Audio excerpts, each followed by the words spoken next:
Are you tired of the same old self-portraits? Do you want to see yourself in a different light? In this video I will share with you 3 ways how you can do that. I shoot everything using only natural light, my camera and a tripod. But you can do them with your phone too. Let's start with the first idea. Self-portrait without showing your face. Yes, I know in the traditional portraits the face is kind of the main point, but you can try to express yourself in a different way. I'm a bit of tomboy, so in these photos I want to show another side of me, more feminine and elegant. I chose this dress and the jewelry like I'm preparing for a fancy night out. I tried this in a different parts of the room, but the one that worked was the brown wall using the side light coming from the window.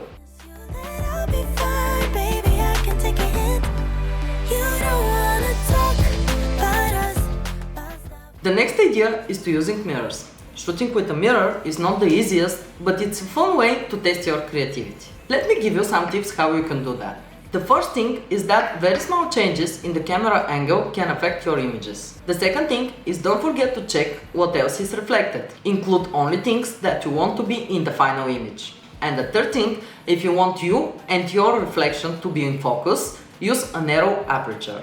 And one more thing. Use clear mirrors. Unfortunately, I had only this mirror, which has these square shapes on it, but I tried to make it work. Yeah, it doesn't. I put the mirror on the table close to the window, and the camera was at the side of the table from a higher angle. I'll be honest, this wasn't easy, but still some images came of it. Check them out.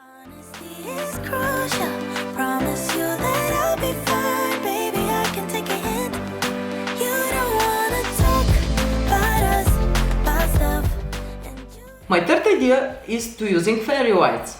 I know they are overdone, but there is a reason for that. They just look cool. You can use only the lights, but I like to combine them with natural light. To do that, you need a cloudy day indoors or to shoot during the blue hour. In my case, it was very late in the day, close to sunset. So I positioned the camera with a tripod between me and the window. I also use my 50mm lens at 1.8 because I need all the light that I could get.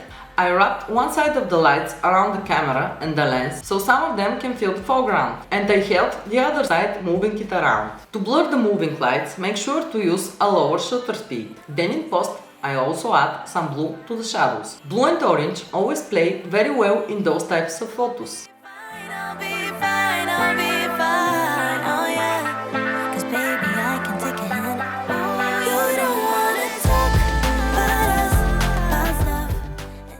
If you need more inspiration, go check my friend's channel, JC Photography Mallorca, links in the description. This video is a collaboration with her, and in her video she shares more ways to be creative with your self-portraits. Check it out!